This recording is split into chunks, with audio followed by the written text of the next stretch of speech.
성경 말씀 봉독해 드리겠습니다. 히브리서 4장 14절부터 16절까지입니다.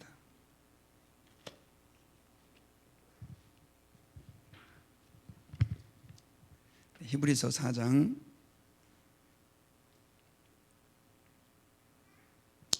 14절부터 16절까지. 우리 절이 그렇게 길지 않습니다. 우리 같이 합독하시도록 하겠습니다. 시작. 그러므로 우리에게 큰 대제사장이 계시니 승천하시니 곧 하나님의 아들 예수시라. 우리가 믿는 도리를 굳게 잡을지어다. 우리에게 있는 대제사장은 우리의 연약함을 동정하지 못하실가 아니요 모든 일에 우리와 똑같이 시험을 받으신 이로되 죄는 없으시니라. 그러므로 우리는 긍휼하심을 받고 때를 따라 돕는 은혜를 얻기 위하여 은혜의 보좌 앞에 담대히 나아갈 것이니라. 아멘. 이 시간에는 우리가 히브리서 4장 14절부터 16절까지 말씀을 중심으로 하나님께 나아가는 기쁨이라고 하는 제목으로 하나님 말씀을 증거하도록 하겠습니다. 여러분, 사람들이 사는 이유는 기쁨을 위해서 삽니다. 돈을 왜 버십니까? 결혼을 왜 합니까? 직장을 왜 다니고 자녀를 왜 낳습니까? 결국은 여러 가지 많은 이유들이 있지만 궁극적으로는 우리가 기쁘게 살기 위해서 그렇게 합니다. 우리가 소유하는 모든 것들이 어쩌면 다 기쁨을 위한 것이다 라고 말을 해도 과언이 아닙니다. 그런데 안타까운 것은 우리가 소유한다고 해서, 우리가 무언가를 가진다고 해서 기뻐지는 게 아니라는 아이러니가 있죠. 제가 지난주에 읽은 책 중에 기분이 태도가 되지 않게 라고 하는 책을 제가 좀 읽게 되었습니다. 제가 그 책 표지도 좀 가져왔는데요. 여기에 보니까 참 그 저자가 의미 있는 얘기를 많이 하더라고요. 사람의 기쁨이라고 하는 것은 외부의 요건에 있지 아니하고 우리 인간의 기쁨은 내 내면에 있다, 자신에게 달려있다, 뭐 이런 얘기를 해요. 그러면서 이 사람이 기억에 남는 문구를 이렇게 책에다 써놨는데 그 내용이 뭐냐니까 복권에 당첨된 사람이 모두 행복하고 기쁜 것이 아니며 큰 병을 얻어 병원에 입원해 있는 사람이 모두, 부부가 아니죠, 모두 불행하고 슬픈 것이 아니다, 오타가 났는데 그런 그 문구를 한 거예요. 이 문구를 이렇게 제가 들여다보는데 참 마음에 공감이 많이 가요. 병원에 있다고 사람들이 다 불행한 게 아니죠. 그리고 복권에 당첨돼서 어마어마한 돈을 벌었다고 해서 그 사람이 다 행복한 게 아니라는 것입니다. 그러면서 그 저자는 계속해서 우리에게 말하고 있는 것이 환경이 너를 지배하게 만들지 말고 네가 어떤 환경에 처하든지 기뻐해라, 뭐 이런 얘기예요. 그런데 책을 다 읽고 나서 한 가지 드는 의문이 있었습니다. 문제는 우리 인간이 그 환경을 초월해서 기뻐할 만한 힘을 과연 가지고 있냐는 거죠. 여러분, 우리가 말은 그렇게 할 수 있을지 모르겠지만 우리가 환경과 상관없이 저 사람이 나를 욕하든지 내가 너무나 힘들고 가난하든지 병들었든지 그 안에서 기뻐할 수 있는 힘을 가진 사람들이 과연 몇 명이나 되겠느냐라고 하는 것이죠. 여러분, 이걸 인정하셔야 돼요. 우리 인간이 저렇게 말은 멋있게 할 수 있지만 실제로 우리는 어쩔 수 없이 외부적인 것에 기대서 기쁨을 느낄 수밖에 없는 존재다라고 하는 것입니다. 그러면 여러분, 우리 인간이 도대체 우리가 소유하고 싶은 물질이라든가 쾌락이라든가 어떤 우리의 환경에 있는 주변에서 그것들을 얻을 수 없다고 한다면 우리 인간에게 참된 기쁨을 줄 수 있는 곳이 어디냐는 것이죠. 그것을 여러분, 성경에서는 바로 하나님의 품, 하나님의 보좌, 하나님의 임재다라고 말씀하고 있습니다. 여러분, 하나님 외에는 우리에게 참된 기쁨을 얻을 수 있는 것이 없다라고 하는 것입니다.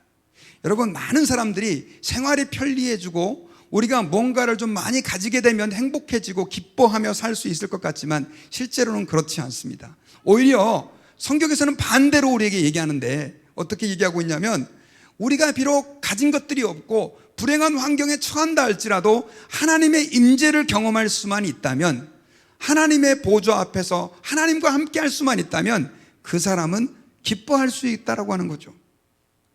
여러분, 대표적인 예가 바로 에덴 동산에서 살았던 아담과 하와입니다. 여러분, 우리는 에덴 동산을 뭐라고 부릅니까? 지상 낙원이다.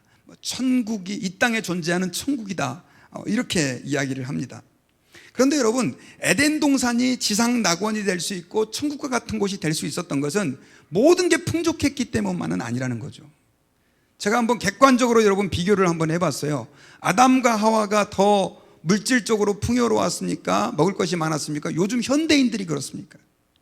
오늘날 살고 있는 현대인들이 훨씬 더 우리는 아담과 하와보다도 물질적으로도 풍요롭고 더 좋은 환경에 살고 있어요.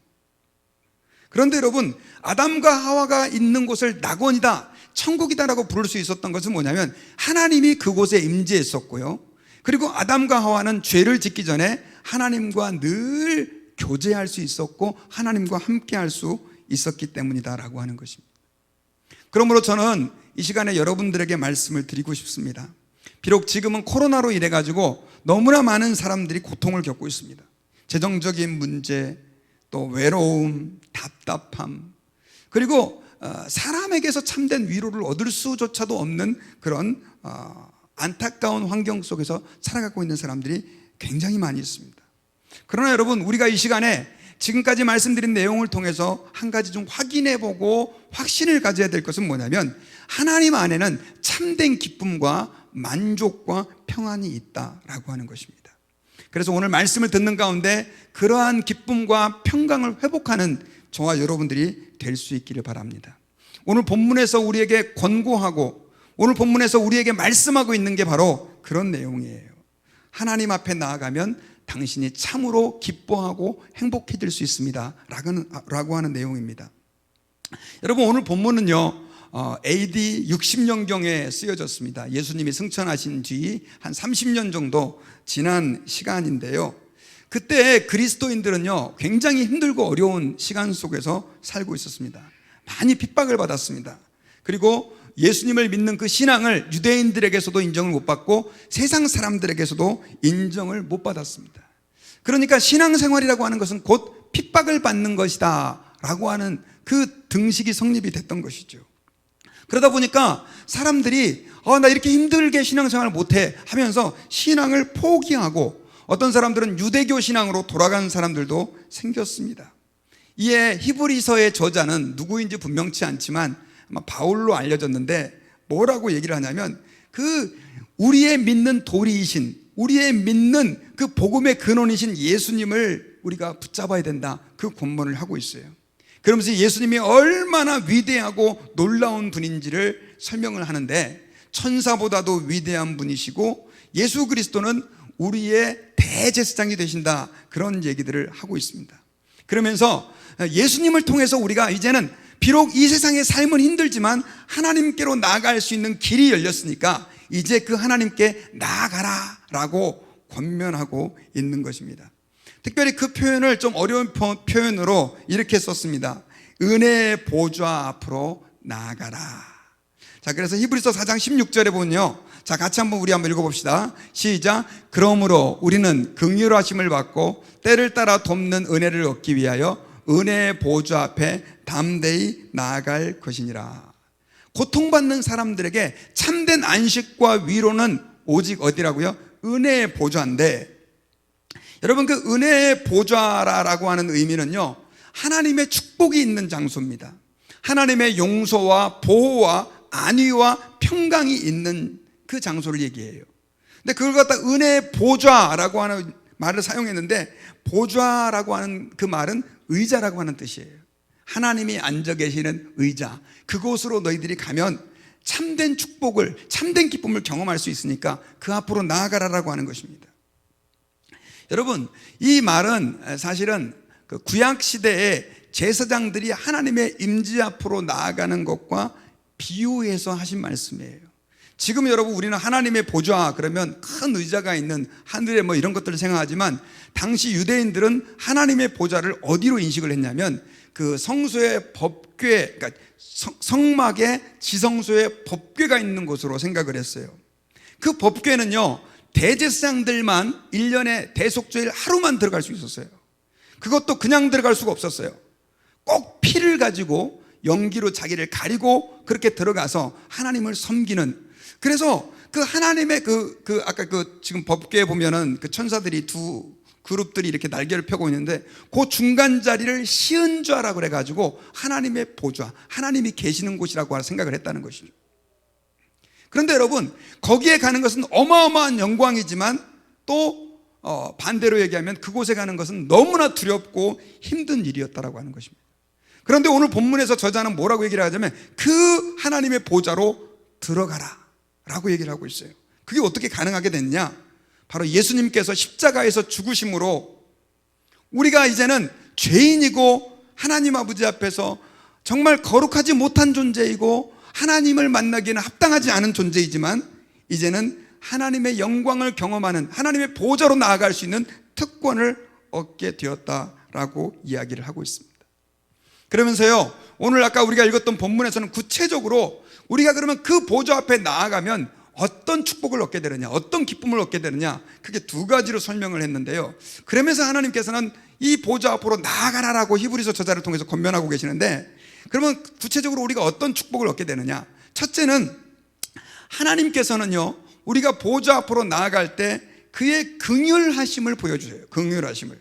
자, 우리 히브리서 4장 16절 아까 우리 다시 한 번만 한번 읽어봅시다. 자, 시작. 그러므로 우리는 긍휼하심을 받고 때를 따라 돕는 은혜를 얻기 위하여 은혜의 보좌 앞에 담대히 나아갈 것이니라. 자, 은혜의 보좌 앞에 나아가라 라고 말하면서 우리가 첫 번째로 뭘 받는다고 말하냐면 긍휼하심을 그곳에 가면 받게 된다는 거예요. 긍휼하심. 여러분, 긍휼이라고 하는 단어는 좀 어려운 단어입니다. 영어로 말하면 mercy고요, 한국말로 말하면 좀 쉽게 말하면 자비라고 하는 단어인데, 이게 뭐냐면 다른 사람이 고통받는 것들을 굉장히 안타까운 심정으로 생각하는 게 바로 뭐냐면 긍휼입니다. 긍휼. 그리고 용서해 주시는 거예요. 그게 긍휼이에요. 비록 잘못하고 문제가 많이 있지만 우리가 하나님의 보좌 앞에 나가면 하나님은 우리를 다 품어주시고 그 모든 것들을 덮어주시는 그 하나님의 은혜가 하나님의 보좌 앞에 나아갈 때 있다라고 하는 것입니다. 여러분, 세상에는요, 나를 수용해주고 나를 받아주고 품어주는 사람들이 그렇게 많지 않습니다. 대신 세상 사람들은 우리를 잘못을 찾아서 지적하고 너 왜 그런 문제를 가지고 있어라고 뒤에서 험담하고 그 다음에 그 문제를 갖다가 자꾸 이렇게 쪼는 사람들이 대부분이에요. 심지어 가족들 안에서도 그렇고 교회 안에서도 그렇습니다. 그런데 여러분, 하나님께서는 너희들이 만약 은혜의 보좌로 나온다면 너희들은 긍휼의 은혜를 얻을 것이다. 내가 너희들을 받아줄 것이다. 수용해 줄 것이다 라고 말씀을 해주고 있는 거예요. 여러분, 혹시 헐리우드의 배우 중에 나탈리 포트먼이라고 하는 사람을 아십니까? 레옹으로 떴던 유명한 배우인데요. 이 배우가 굉장히 똑똑했었어요. 그래서 하버드 대학교를 갔는데 이분이 졸업할 때 이제 그 연설을, 축사를 하게 됐는데 그 축사가 사람들을 굉장히 충격으로 몰고 갔어요. 어떤 충격으로 몰고 갔냐면 이 배우가 이런 말을 했습니다. 저는 하버드 대학교에 입학하던 날에 느꼈어요. 이건 실수라고. 나는 이 사람들과 함께 있을 정도로 똑똑하지 못했거든요.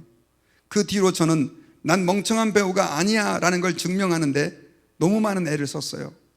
신경생물학이나 고급 히브리어 문학처럼 어려운 수업만 일부러 골라서 들었죠. 사실 나는 유명해서 이 학교에 들어올 수 있었던 건 아닐까라고 하는 생각이 들었고 남들도 나를 그렇게 봤어요.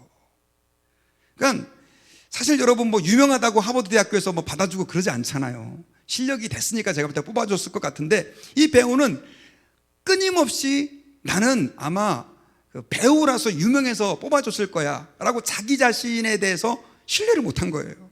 그러면서 자기 자신이 똑똑하다는 걸 증명하기 위해서 정말 어려운 과목만 찾아서 들었으니 그녀의 대학 생활이 얼마나 힘들었겠냐고요.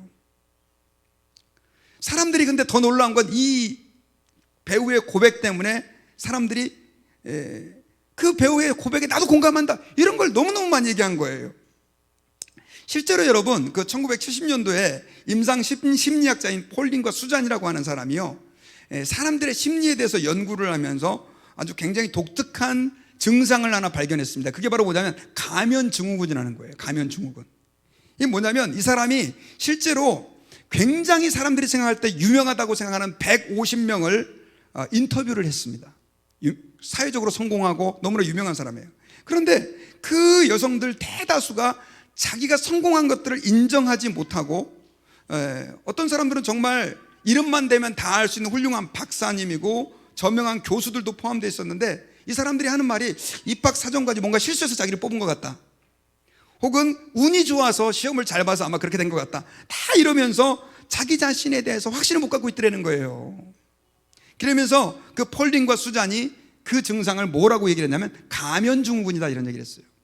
여러분, 제가 왜 이런 말씀을 드리느냐면요, 우리가 생각할 때는 부러울 것 같은 사람들도 다 마음속에 혼돈이 있는 거예요. 왜 그럼 그런 문제가 생겼을까 봤더니 누군가 나를 용납해 주는 것을 깊이 경험을 못했던 거예요.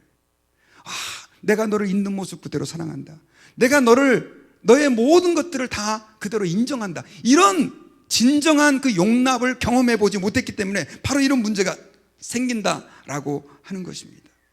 그런데 여러분, 오늘 본문 히브리서에서는 하나님이 긍휼을 베풀어 주는 분이라고 얘기하고 있는데, 긍휼을 베푼다는 의미가 바로 어떤 것이냐, 용납해 준다는 의미예요. 여러분, 세상 사람들은요, 진정으로 우리를 용납해 주는 사람들이 별로 없습니다. 자녀를 심지어 키운다 할지라도 그 자녀들이 엄마 아빠 왜 그래? 막 이런 경우도 많고요. 당연히 부부 사이도 정말 내 아내는 나의 모든 걸 용납해 줘, 그런 부부들이 어디 있습니까? 단지 비슷하게 우리를 용납해 주는 분이 우리 어머니 아버지들이죠. 오늘 근데 그것도 현실적으로 쉽지 않습니다. 그런데 여러분, 하나님은 우리를 있는 모습 그대로 다 용납해 주셨습니다. 그리고 우리의 모든 나약함들을 주님은 내가 다 알고 있다라고 말씀하시면서 우리를 은혜의 보좌 앞으로 오라라고 권면하고 계십니다. 여러분, 예수님은 어떤 분이세요? 예수님이 왜 우리를 이해하신다라고 말할 수 있냐면, 여러분, 세상의 모든 신들은 그냥 신입니다. 그런데 예수님은 하나님이라고 하는 그 영광의 지위를 버리시고 사람이 되셨는데, 그것도 너무나 잘생기고 훌륭한 그런 모습으로 온 게 아니라 성경에 보니까 어린아이로 말구유에 태어나셨어요. 그리고 어린 시절을 그대로 경험하셨습니다. 예수님은 아마 감정적인 것도 우리와 똑같이 경험하셨을 거예요. 제가 성경 공부하는 분들에게 예수님이 사춘기를 경험하셨을까요? 이렇게 물어보면 글쎄요, 이렇게 얘기를 한다고요. 여러분, 어떻게 생각하세요? 경험 당연히 하셨죠. 여러분, 예수님은요, 그의 공생의 사역을 시작할 때 죄의 유혹도 받았어요. 그 전에도 당연히 예수님은 죄의 유혹도 받았습니다. 물론 예수님은 그 죄에 넘어가지 않으셨을 뿐입니다. 자, 우리가 이 사실에서 깨달을 수 있는 게 뭐냐면요, 예수 그리스도는 우리를 너무나 잘 알고 계시는데, 우리의 모든 나약함과 부족함을 이해하고 계시는데, 그분이 바로 은혜의 보좌 앞으로 우리를 나아오라고 권면하고 있는 거죠. 특별히 여러분, 히브리서 4장 15절에서는요 예수님의 그 이런 성품들을 이렇게 소개를 하고 있어요. 자, 우리 같이 한번 또박또박 한번 읽어봅시다. 시작. 우리에게 있는 대제사장은 우리의 연약함을 동정하지 못하실 리가 아니요 모든 일에 우리와 똑같이 시험을 받으시노되 죄는 없으시니라. 자, 하나님이 긍휼하시고 우리를 다 품어주시는 이유는 뭐냐면요, 바로 예수님께서 인간이 되셔가지고 우리의 모든 나약함들을 다 경험하셨기 때문에 그 우리의 나약한 모습들, 부족한 모습들을 다 받아들여 주신다라고 하는 거예요.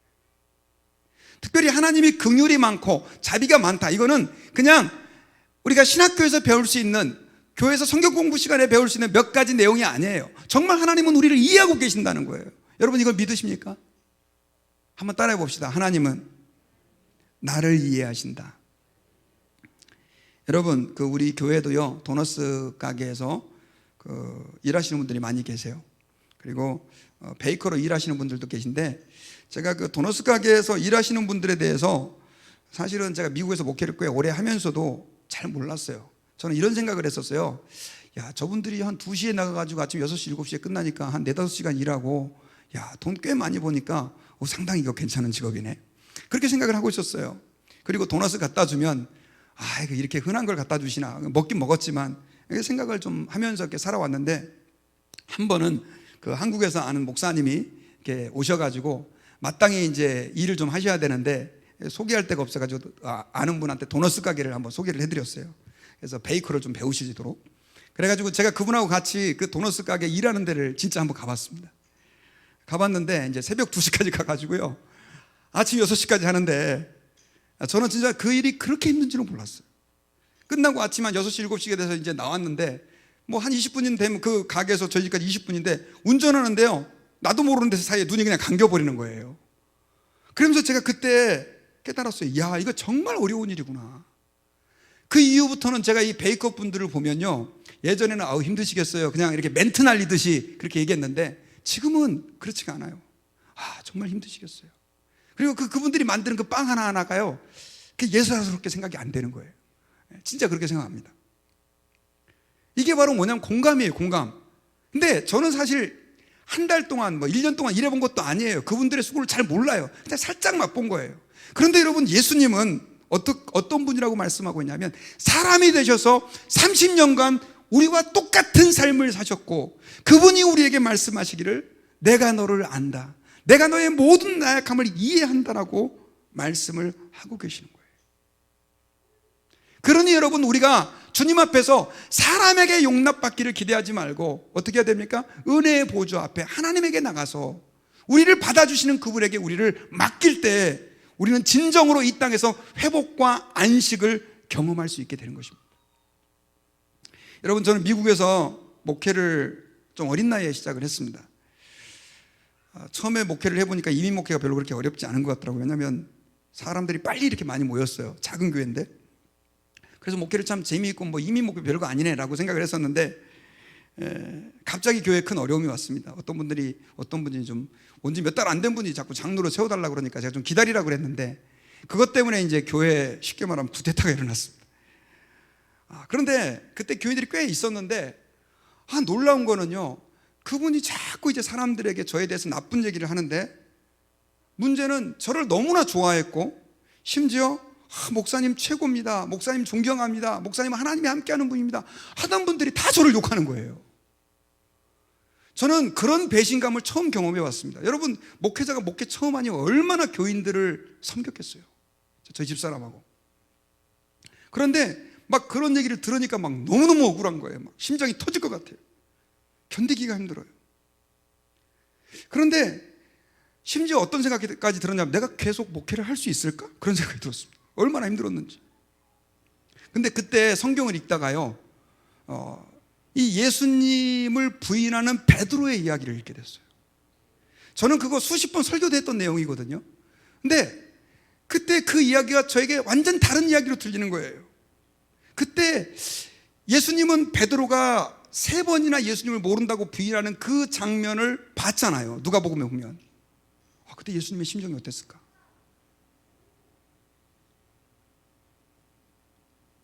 그리고 제자들이 다 버리고 도망가 버렸잖아요. 심지어 그 3년 동안이나 훈련시켰던 가룟 유다가 예수님을 팔아먹었을 때 그 예수님의 감정이 어땠을까? 그걸 한번 생각을 해보게 된 거예요. 제가 당하는 그 어려움들, 그 고통들은 뭐 진짜 세 발의 피고 뭐 잽도 아니더라고요, 세상 말로. 그러고 나서 여러분, 성경을 알고 있잖아요. 예수님이 그 베드로를 다시 찾아오잖아요. 그래가지고 내가 너를 사람이 낚는 어부가 되게 했다, 내 양을 치라라고 명령하고 말씀하시고, 그를 다시 이렇게 세워주시잖아요. 제가 그때 그 말씀 속에서 치유를 얻었어요. 예수님은 하나님의 아들이신데도 그런 배신감을 경험하면서도 그들을 그렇게 사랑했구나. 그리고 그들이 초대교회의 중요한 지도자들이 되잖아요.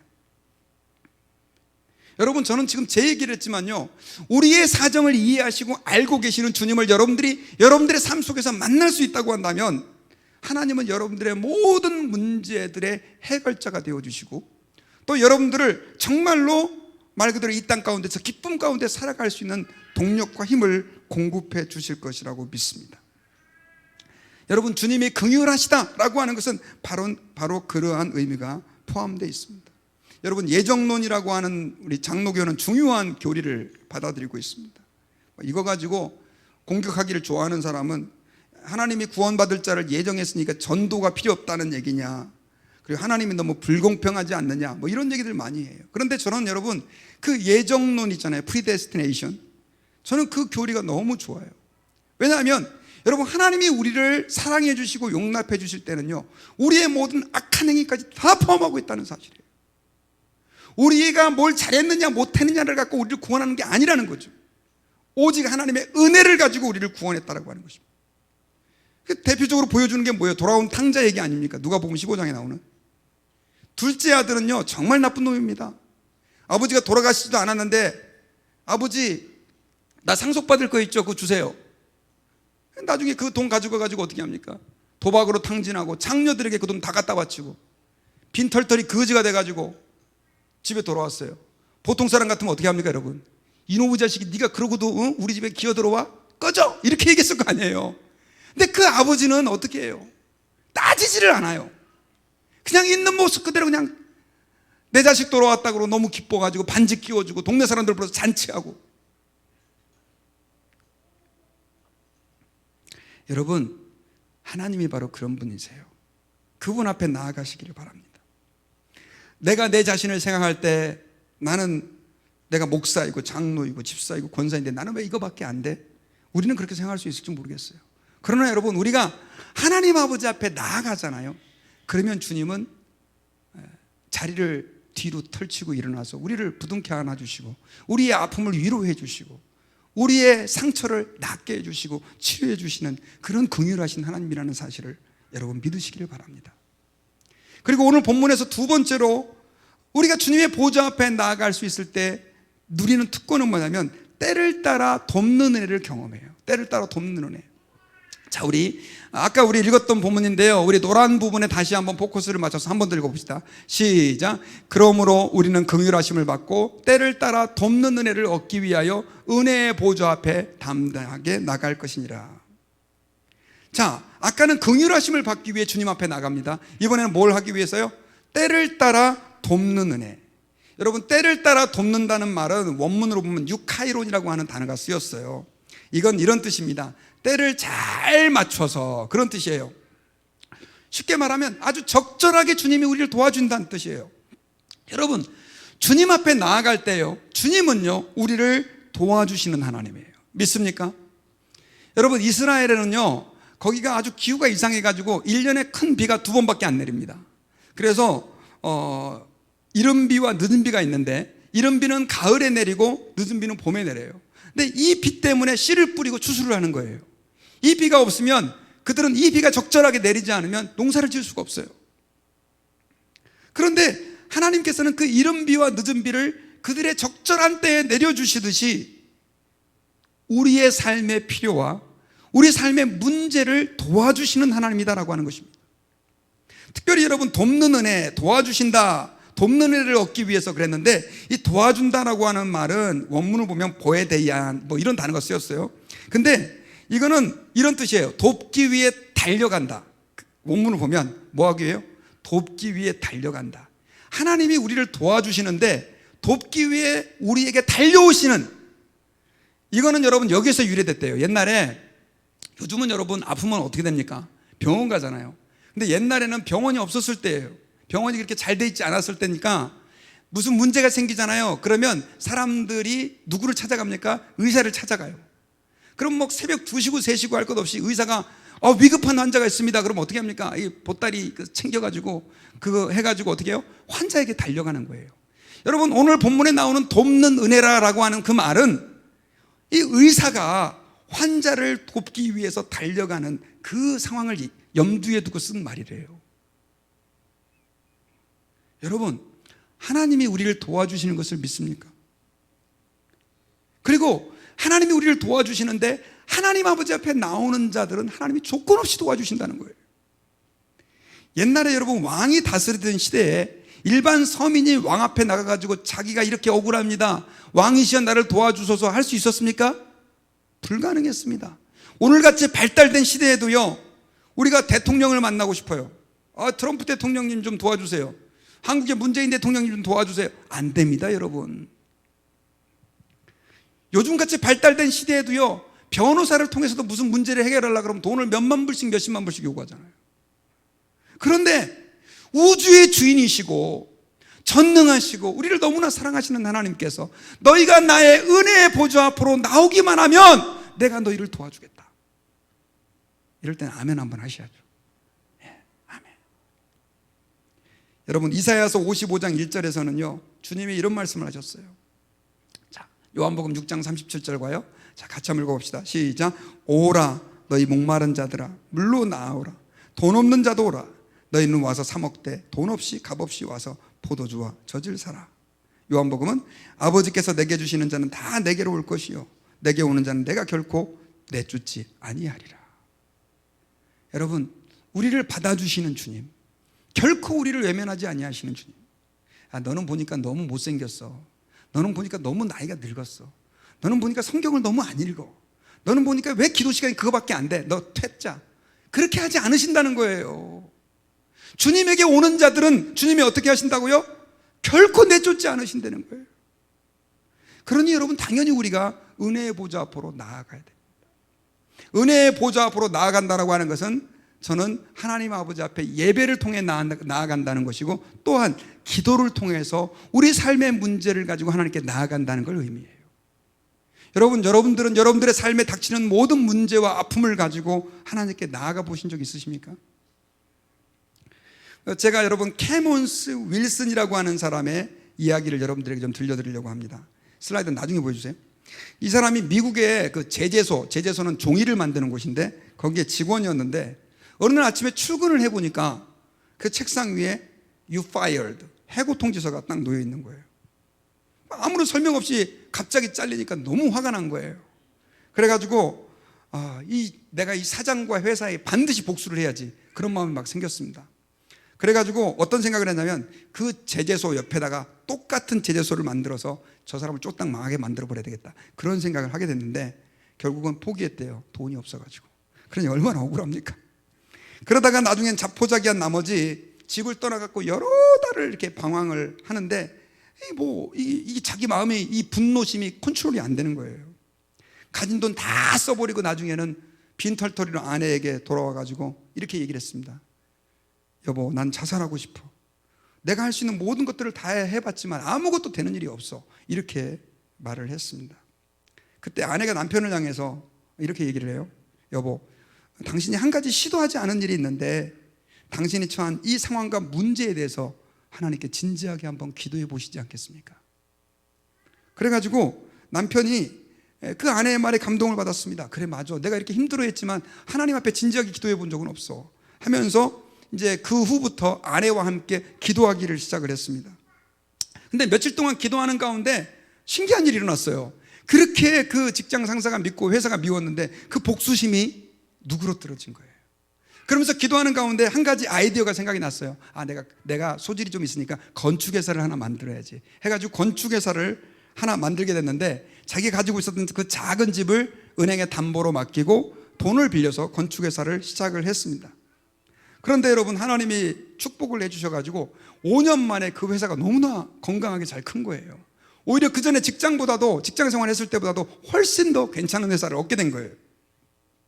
그런데 이 사람의 마음속에 새로운 소원이 생겼습니다. 어떤 소원이 생겼냐면, 보니까 자기가 이제 건축업을 하다 보니까 미 전국 곳곳을 다니면서 숙박할 일이 많았는데 호텔이 너무 시원치 않은 거예요.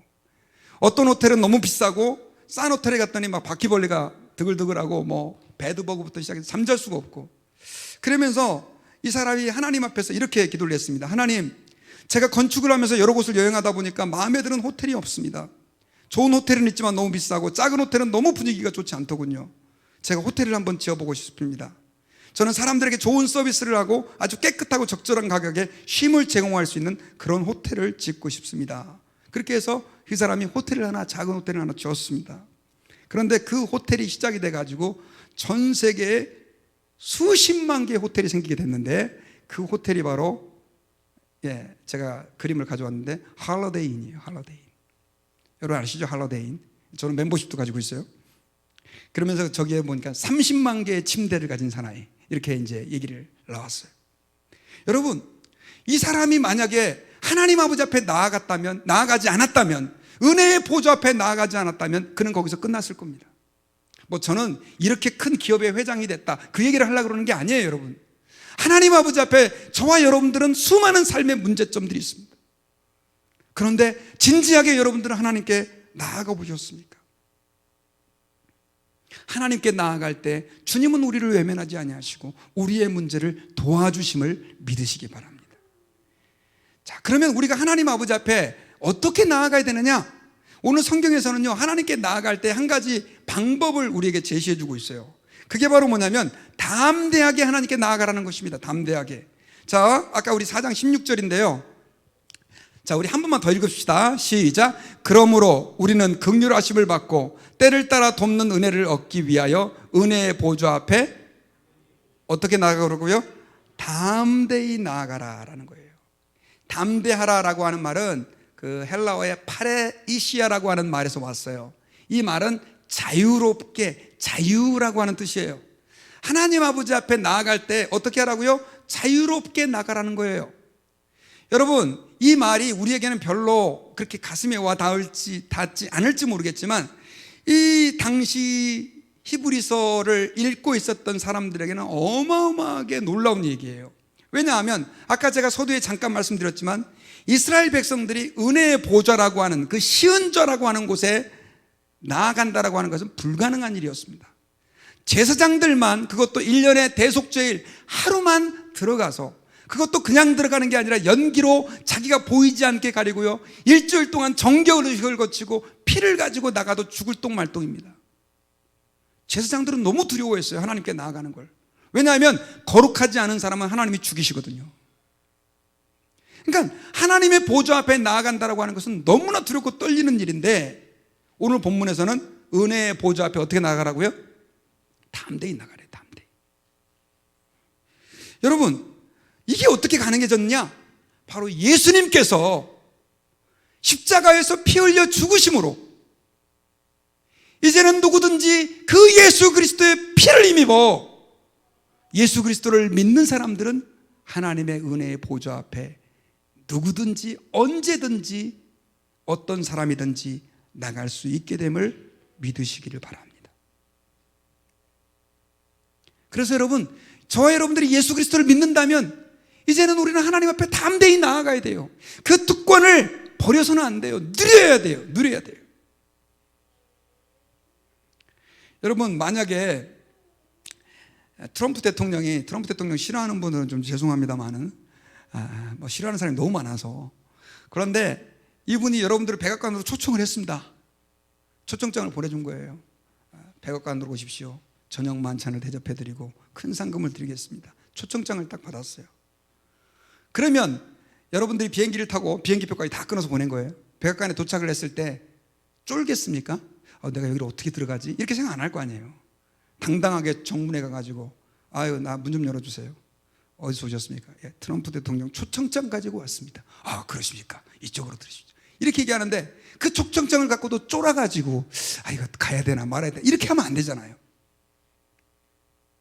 여러분, 우리가 예수 그리스도의 십자가의 보혈의 피가 우리 안에 흔적으로 남아있고 내가 예수님을 나의 구세주로 영접하여 주님의 자녀가 됐다고 한다면 저와 여러분들은 매일 순간마다 하나님 아버지 앞에 나아갈 수 있는 특권을 얻게 되었음을 믿으십시오. 그리고 그 특권을 사용하십시오. 얼마나 놀라운 특권입니까? 여러분, 제가 좋아하는 찬양 중에 이런 찬양이 있어요. 제가 이제 하나 갖고 왔어요, 악보를. 아주 짧은 찬양인데 있는 모습 그대로라는 찬양이에요. 있는 모습 그대로, 있는 모습 그대로, 있는 모습 그대로 오세요. 하나님은 당신이 있는 모습 그대로, 있는 모습 그대로 오시길 원하십니다. 이 찬양이에요. 아주 심플하죠. 근데 여러분, 여기에 굉장히 중요한 그 하나님의 뜻이 담겨져 있어요. 여러분이 비록 한 주간 살면서 연약하여 범죄했다 할지라도 내가 하나님 앞에서 어떻게 감히 기도를 하면서 나아가겠어, 그런 자격지심이 생긴다 할지라도, 열등감이 있다 할지라도 하나님 앞에 나가시라는 거죠. 왜? 주님은 우리를 기다리고 계시고요, 우리를 외면하지 않으시고 우리를 받아주세요. 그리고 우리의 삶의 문제를 주님이 해결해 주세요. 우리의 상처받은 마음을 주님이 싸매주시고 우리의 혼란스러운 마음 가운데 평안을 허락해 주시기 때문에 그래요. 삭개오 아시죠? 삭개오. 세리입니다. 세리. 사람들이 다 손가락질하는 사람이에요. 나도 내가 죄인인 걸 알고 다른 사람들도 내가 죄인인 걸 알고 사람들이 삭개오 그러면 저 죄인, 그런 놈입니다. 삭개오가. 그런데 그는 뽕나무에 올라갔습니다. 예수님에게 나아간 거죠. 그랬을 때 예수님이 야 이 죄인아 너 거기 올라가서 뭐해, 그러지 않으셨잖아요. 그의 집에 가서 같이 식사를 하시면서 오늘 이 집에 구원이 임했다고 선포해 주셨잖아요. 여러분, 주님 앞에 나아가시기를 바랍니다. 주님 앞에 어떻게 나아갈까요? 저는 이 말씀을 좀 여러분들에게 드리고 말씀을 마치려고 해요. 주님께 나아간다는 게 도대체 뭘 얘기하는 걸까요? 저는 주님께 나아간다라고 하는 표현은 굉장히 우리 크리스찬들에게 좀 힘든 표현입니다. 그런데 이렇게 좀 정리를 해볼 수 있어요. 그것은 하나님 앞에 예배의 자리에서 조금 더 진지해지라는 것입니다. 여러분, 저는 솔직한 얘기로 목사가 예배 자리에 앉아 있으면서도 하나님께 나아가지 못하는 예배를 드릴 때가 있었어요. 저는 성도들도 마찬가지라고 생각해요. 여기 앉아 있지만 하나님의 은혜의 보좌 앞으로 나아가지 못해요. 영어로 participation, 참석만 하는 거예요. 그냥 여기까지 나와 있는데 하나님의 은혜의 보좌 앞으로 나아가지 못해요. 어떻게 하나님의 은혜의 보좌 앞으로 나아갈 수 있을까요? 저는 하나님의 은혜의 보좌 앞으로 나아갈 수 있도록 우리가 마음을 모아야 돼요. 제가 여러분들에게 그런 말씀을 드렸습니다. 최소한 예배 시간에 10분 전에는 와서 기도해라. 오늘은 그런 분들이 너무 많이 계시더라고요. 실시간 예배 드리시는 분들요, 비록 실시간으로 예배 드리지만 주일 예배 오는 복장으로 10분 전부터 내가 하나님 앞에 나아갑니다. 오늘 은혜의 보좌 앞에서 주님의 그 긍휼과 때를 따라 도와주시는 그 은혜를 맛보기를 원합니다. 그런 마음 갖고 예배해 보세요. 그러면 예배가 보는 게 아니라 하나님이 이 예배 가운데서도 나를 만나주시고 내가 이 예배 가운데서도 하나님의 보좌 앞으로 나갔구나라고 하는 감격을 경험하시게 될 거예요. 찬양을 부르실 때 아유 모르는 찬양 나왔네 그러지 마시고 그 찬양 하나를 내가 진지하게 고민하면서 같은 마음으로 부르는 거예요. 사도신경을 고백할 때도 전능하사 천지를 만드신 하나님 아버지를 하지 마시고 그 한 소절 한 소절을 전능하사 천지를 만드신 하나님 아버지를 내가 믿어.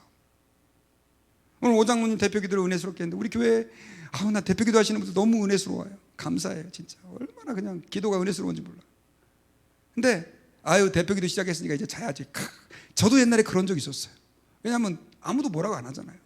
어떻게 그렇게 하나님께 나가요? 그분이 대표기도 하는 것은 우리를 대신해서 대표기도 하는 거잖아요. 한마디 한마디를 아멘, 아멘 주님 그렇습니다, 아멘 주님 그렇습니다, 같은 마음으로 나아가는 거예요. 찬양을 부를 때는 조금 더 큰 소리로 하나님께 내가 마음을 실어서 그 찬양을 올려드리고, 그리고 가정에 돌아가서는 저는 큰 건 아니래도 자기 전에 잠깐 기도하고 아침에 일어났을 때 기도하고 식사기도 조금 더 진지하게 하고, 저는 그것이 하나님께 나아가는 훈련이라고 믿습니다. 설교 듣기 전에 주보에서 미리 성경 구절 한번 읽어보고, 주보의 내용까지 다 써놨잖아요. 이제 목사님 오늘 무슨 말씀을 하나님께서 목사님을 통해서 주실 것인가 기대하는 마음으로, 저는 그것이 하나님께 나아가며, 그런 마음으로 우리가 하나님께 나아간다고 한다면 저와 여러분들은 반드시 하나님의 은혜를 경험하게 될 줄 믿습니다. 그 은혜가 저와 여러분들의 있기를 바랍니다. 여러분, 저는 이제 말씀의 결론을 맺습니다. 세상 사람들은요, 이 세상에서 참된 위로를 못 얻고 있습니다. 그리고 얻을 수가 없습니다. 물질로, 쾌락으로, 세상 것들로 되는 것이 아니기 때문에 그렇습니다.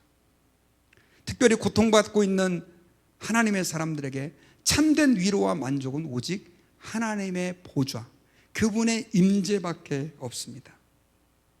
그런데 그분의 임재 앞으로 우리가 나아갈 때 오늘 성경에서는 우리가 두 가지 놀라운 은혜를 얻게 된다고 말하고 있는데, 그 첫째가 뭐냐면 긍휼하심을 얻는 거예요. 긍휼하심, 우리를 받아주시는 거예요.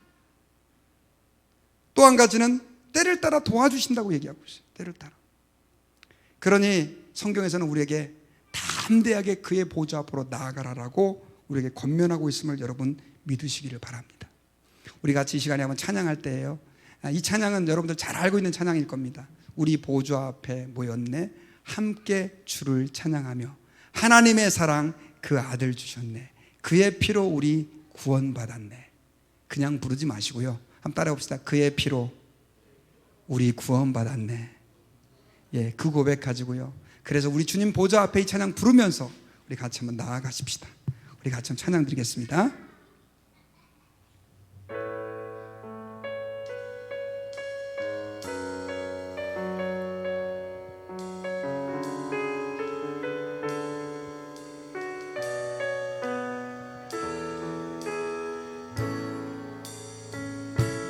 우리 보좌 앞에 모였네 함께 주를 찬양하며 함께 주를 찬양하며 하나님의 사랑 그 아들 주셨네 그의 피로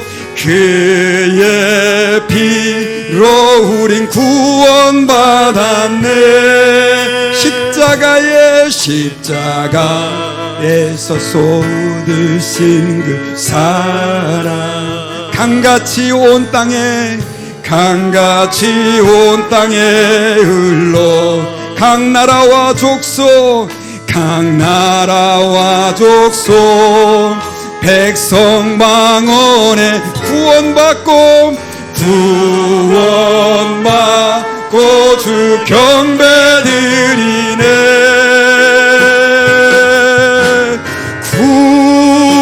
구원하심이 보좌에 앉으신 우리 하나님과 어린 양께 있도다. 구원하심이 보좌에 앉으신 우리 하나님과 어린 양께 우리 다 같이 한번 일어나서 한 번 더 고백합시다. 구원하심이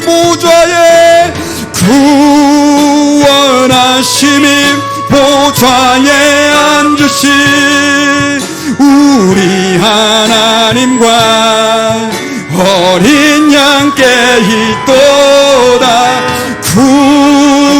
구원하심이 보좌에 앉으신 우리 하나님과 어린 양께 있도. 주님 보좌 앞에 나가 주님 보좌 앞에 나 참된 안식과 기쁨 나누리게 경배하며 주의 얼굴 구하 신실하신 주님 자 우리 한번 신실하신 하나님을 찬양합시다.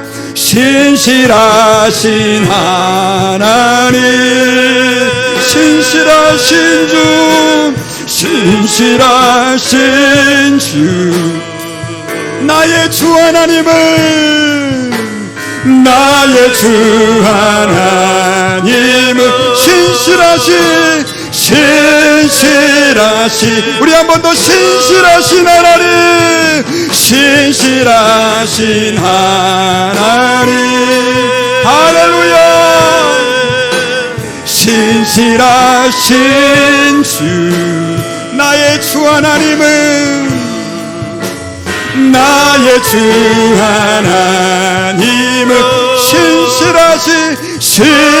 신실하시 기도 들으시는 하나님을 찬양합시다. 기도 들으시는 하나 폭풍 속에 내 등불 내 노래시라 주의 날개 아래서 내 마음 신실하신 주님 자 신실하신 하나님 신실하신 할렐루야 주님 찬양합니다. 신실하신 주 아멘. 나의 주 하나님은 나의 주 하나님은 우리 언제나 변함없는 신실하신 하나님 한 번 더 찬양합니다. 신실하신 하나님 신실하신 주 나의 주 하나님은 신실하신 주 신실하신 주님 신실하신 주님. 여러분 이 시간에 우리 오늘 찬양에 고백한 대로 주님 보좌 앞에 나가 참된 안식과 기쁨을 우리 모두 누리십시다. 우리가 그분 앞에 경배하며 그분의 얼굴을 구할 때 주님은 결코 우리를 외면하지 않으십니다. 우리가 연약하여 실수하고 범죄하고 하나님 아버지 앞에 우리의 모습이 너무 부끄럽게 여겨진다 할지라도 그분 앞에 나아갈 때 주님은 우리를 외면하지 않으시고 우리의 나약함을 치료해 주시고 우리의 상처를 싸매 주십니다. 이 시간에 우리 하나님 아버지 앞에 같이 고백합시다. 주님, 제가 주님께 나아갑니다. 나는 자격이 없지만 예수님의 십자가에 흘리신 보혈의 피를 가슴에 안고 주님께 나갑니다. 저를 받아주시고 세상에서 질 수 없었던 나의 마음이 주님의 보좌 그분의 임재 앞에서 참된 쉼을 얻기 원하고 참된 만족과 기쁨 속에 즐거워하기 원합니다. 우리 그 고백 가지고 같이 한번 결단하며 기도하겠습니다. 기도하겠습니다. 하나님 아버지 감사합니다. 주님, 저희 같은 죄인들을 사랑하여 주시고 우리를 위하여 독생성자 예수 그리스도를 보내주심을 감사합니다. 아버지 하나님, 주님의 그 흘리신 보혈의 피 때문에 우리가 구원받고 주의 백성 되고 하나님의 보좌 앞에 나아갈 수 있는 특권을 얻게 하신 것을 감사합니다. 이 시간에 저희들이 하나님 아버지 앞에서 긍휼하심을 받고 주 앞에 나아가기를 원합니다. 하나님의 치유와 회복의 은혜를 경험하기를 원합니다.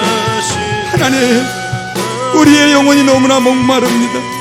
세상 사람 그 누구에게서도 참된 만족과 기쁨을 얻을 수 없습니다. 오직 주님만이 우리의 위로시며 주님의 보좌에만 참된 기쁨이 있는 줄 고백하고 하나님 앞에 나아가오니 주여 저희들을 고쳐주시고 치료하시고 다시 한번 예수님의 보혈로 회복시켜 주시옵소서.